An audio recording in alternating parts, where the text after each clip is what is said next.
back to Jungle Rob's kitchen. Today we're going to be making a kind of simple, hopefully gout-friendly treat. It's got only a few ingredients. The first is bananas. These are very frozen, so my first step is going to have to be to thaw these out. Each banana is basically about half a cup, and I need 1 cup of bananas for this recipe. And we're going to be making that with a dough that we're going to mix. I recommend strong flour for this one. Strong flour has more protein and glutens and helps bind together everything in the batter. So we're going to be using strong flour. I don't want to use cane sugar, so I'm going to be using Swerve, which is basically stevia. And then we need salt, but not a whole lot. We're going to be using the salt and the Swerve to make self-rising dough instead of using yeast. And we're going to be cooking this in a frying pan using oil. So I have my canola oil here. So these are the main ingredients for making the cookie balls or the donut balls out of banana batter. We're going to be making this, and then after you make it, you get to roll it in the topping of your choice. We'll get to toppings later. The first thing I'm going to do is I'm going to take 2 bananas, get them to thaw a little quicker. I'm going to put them in some warm water over here. And I'm just going to set them to thaw out for a while. And it also takes quite a while for the oil to get to a nice heat we want. So I'm going to grab a pan. You want a pan that has a little bit of a depth to it because you're going to put about 1 inch of oil into the pan and get it going on a low heat at first to start warming it up. And eventually move it to a medium heat. You don't want it to get too hot too fast, because if you do, well, oil has a tendency of splashing. So I'm going to open up this oil, fill about 1 inch into the pan.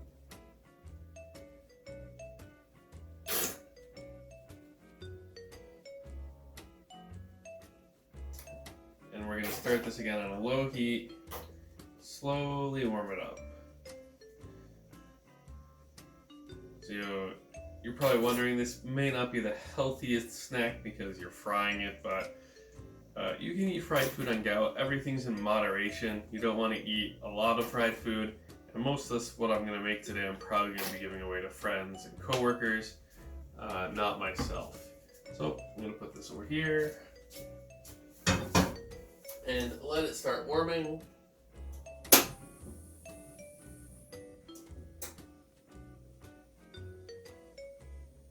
On a low heat, and I'll get it warming up hotter than that in a little while.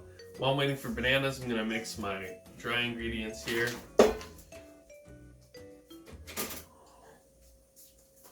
the ratio is 1 cup of banana puree to every 2 cups of flour.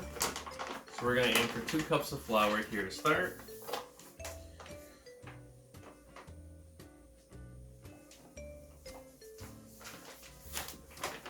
Again, I'm using strong flour because it has more protein and gluten, so things will bind together. And because I'm cooking this in oil and not baking it, you want it to kind of stick together for the cooking process. Secondly, what we need is 2.5 tablespoons of salt. So, measure some salt out here. 1, 2.5 salt, and then sugar. It's 4 teaspoons per cup, so we have 2 cups here. We're just gonna get 8 of these in there. 1. I'm using stevia, or rather Swerve, which is basically like stevia instead of sugar. Make it a little more health conscious, a little less unhealthy. This is again a snack. You're not supposed to be eating a lot of this. I'm going to be sharing these, so serving size is going to be pretty small, and even sugary treats are fine for gout in moderation. Alright, some crystal clumps in there. I'm going to break it up. I've noticed a lot of these sugar substitutes do tend to clump up more than sugar does, so you may have to pinch little clumps and break it up in there. That's alright. So again, 1 cup of flour, a half cup of banana,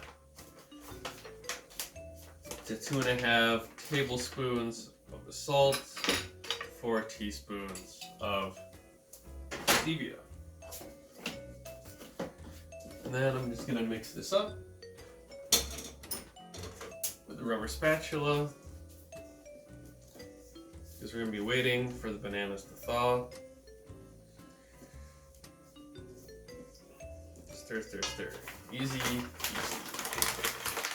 Alright, so we are done with this. We can go back in the cabinet.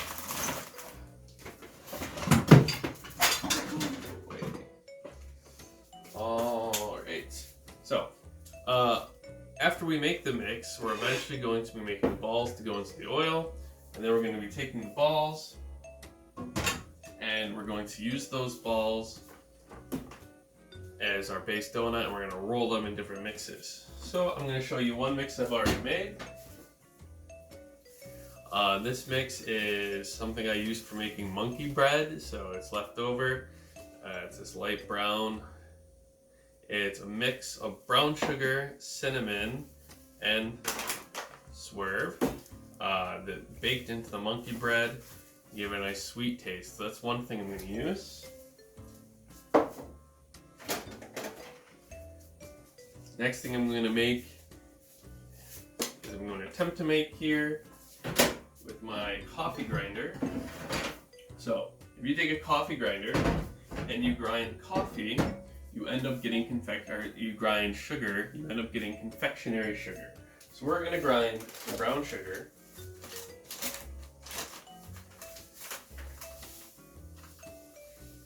Because the sugar right now is like granulated sugar. So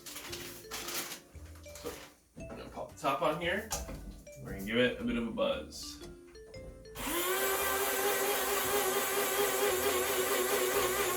So what this is going to do is make it really fine, and that fine sugar will be more like a confectionery or powdered sugar.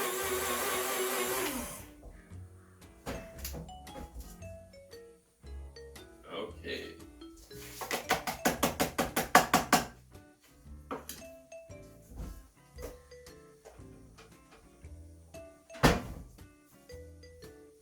So bring this closer so you can see it. Instead of like granulated sugar, it's very fine powder. So we have made brown confectionery sugar. I think I want a bit more of that, so I'm gonna fill the hopper one more time.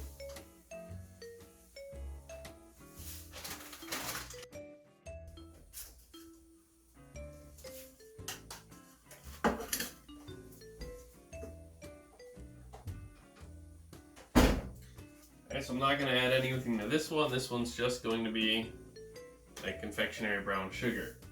I also like chocolate donuts myself, and I like dark bitter chocolate. So the next one, we're just going to use cocoa nibs. And here they are. So some cocoa nibs. Looks like I'm going to have to open another bag of them. That's okay. I have more. So cocoa nibs again, you can just throw right into a grinder.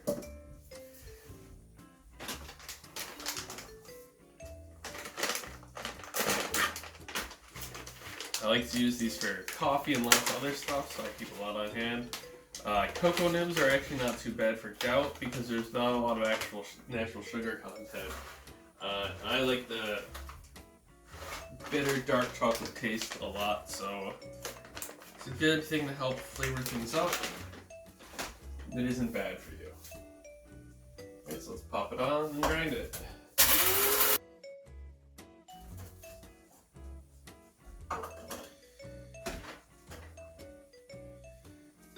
So even though this is dried cocoa nibs, it generally still has a bit of oil in it, so it's going to clump a little bit. You're going to have to use a spoon or your finger to get it out of coffee grinder. That's okay. There we go. And because it's kind of oily and clumps like this, I am going to mix some of my swerve in with this to absorb some of the oil and to also add a little bit of a somewhat sweet taste to go with the dark, bitter chocolate taste. You gotta break these clumps up like I was talking about. It really likes to do this for some reason.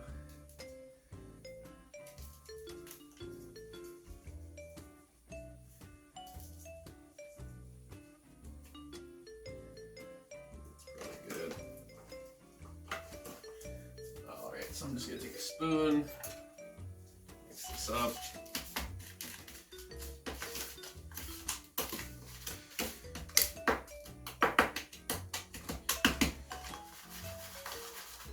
Alright, so I have chocolate, I have a brown sugar, and I have my cinnamon brown sugar swerve mix. So this, and I will also just make some plain, because plain is also fine. That out of the way. So, all I have to do now is finish defrosting the bananas, wait for the oil to get hot enough, and then start doing that. So, I'm going to switch your camera over and finish defrosting the bananas, so you can watch what I'm doing in the kitchen as we do the next part, right? Alright, so here we are post banana thawing. I ended up needing a third banana, so it really depends your banana size. So there's my cup of banana. You can use fresh bananas if you want, just puree them in the blender and then toss them in. I like to use the aged bananas because when you freeze and unfreeze things, it actually breaks up a lot of cell walls and things in plants, and you'll get more vitamins and things like that in your digestive. Alright, so I'm going to pour it into the dry mix we made. I'm going to turn the heat up a little bit more on my oil to a medium heat. It's actually looking really a lot drier than I expected. That's okay. When you're using things like this and it ends up being drier than you expected, there are plenty of wet ingredients you can add. So I'm going to grab something really quick.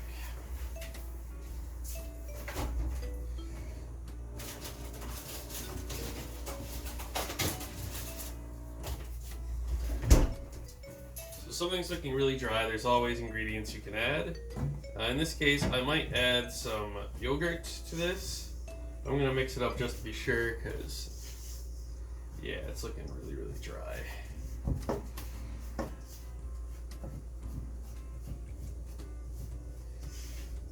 So I'm not going to add this full cup though, I don't think I need this much.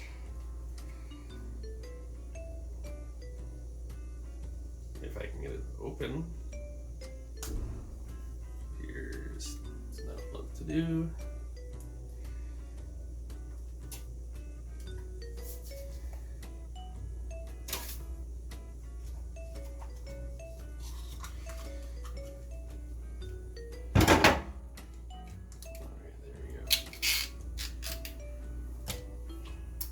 I'm going to scoop out some of this just to add some more moisture to this because it doesn't seem to be the consistency I want.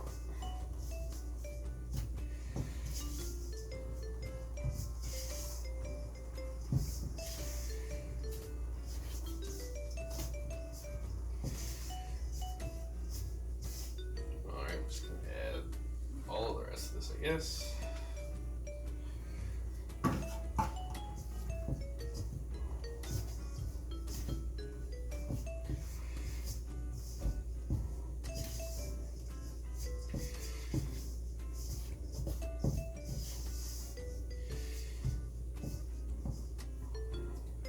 So you're gonna get more of a dough than a batter here.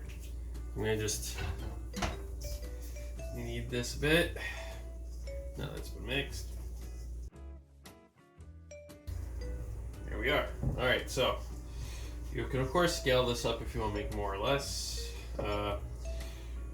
I've got prepared to the side here, ready to receive these after I've cooked and rolled them. A plate with some paper towel on it. So, because there's gonna be a lot of grease. You can ball these up and drop them in by hand. I've left my door open in case it gets a little smoky in here, so you might hear cicadas or traffic in the background. To scoop them out, you'll either want a pair of tongs or a wire mesh net. In case you don't want to use tongs or you don't have tongs, you can use either of these to scoop them out. So you want to grab a piece of this dough off.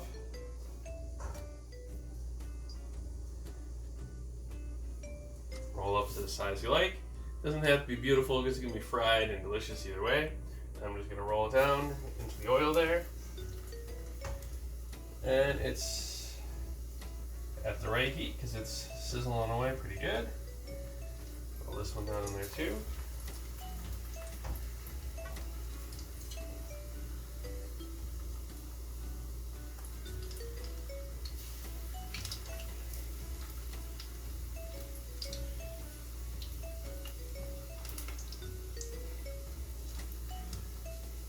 And if your oil is not deep enough to fully submerge them, just poke them around in there, roll them around.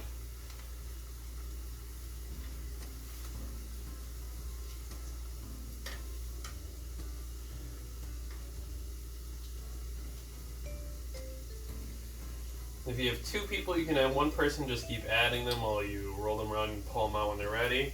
You're going to get them to a nice dark brown about there, maybe a little more. Shake it off once or twice. Pick what you're going to roll it in, roll it around. Give it a coating. Ooh, banana donut ball.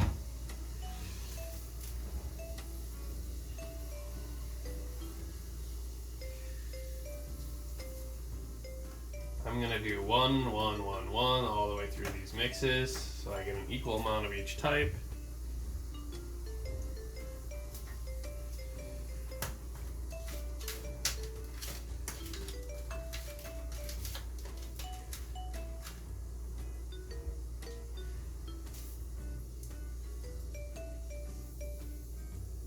The reason I'm rolling them while they're fresh is so that the oil helps things stick to it. I don't mind if that ends up trapping a bit more of the oil inside.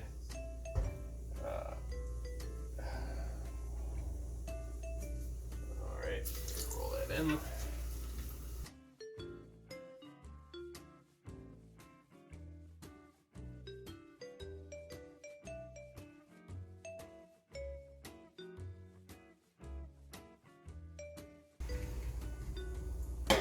Alright, so I'm going to drop the last couple in here.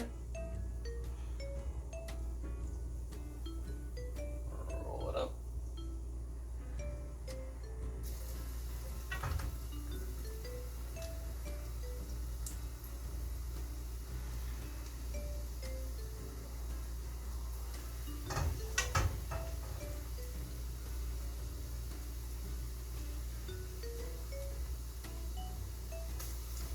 Wash my hands, get some hot water in here to start soaking this whole while the last few cook.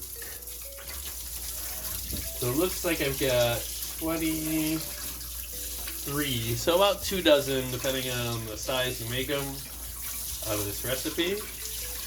About half a dozen of each.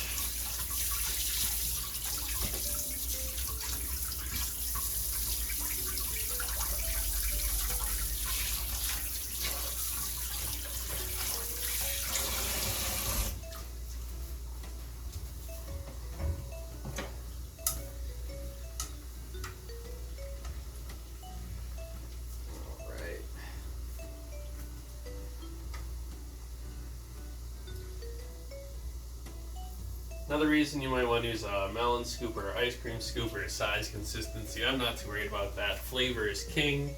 It's all about how yummy they are at the end of the day. So let these last 3 cook a little more. Kill the heat here.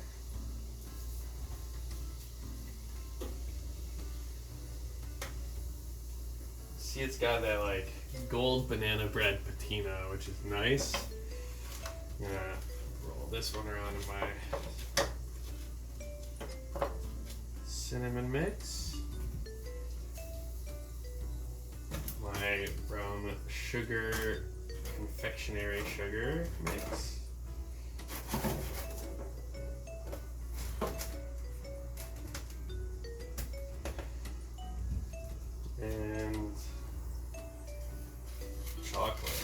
chocolate is getting a bit melty in my thing here, which is not surprising because that's what happens when you add heat to chocolate. It's all right. I don't mind if it's a little messy. Put it on there. So there we go. We got brown sugar that I turned into brown sugar that I ground up into confectionery brown sugar. We've got a mix of cinnamon, brown sugar, and Swerve. We've got Choco Nibs mixed with Swerve for chocolate ones, and we've got plain. So I'm gonna let these cool a little bit and then try them with my friend. There you go. These are mostly gout-friendly donut holes. No cane sugar other than the brown sugar. And we made self-rising flour instead of using yeast for that safety as well. So about 2 dozen from this much. You can scale it up for more. You can make less if you want less, but you're gonna be using quite a bit of oil. I used this whole thing, so I might recycle this oil and use it some more, but 2 dozen, that's what gives you. All right, enjoy. See you next time on Truckle Rob's Kitchen. Thanks for watching.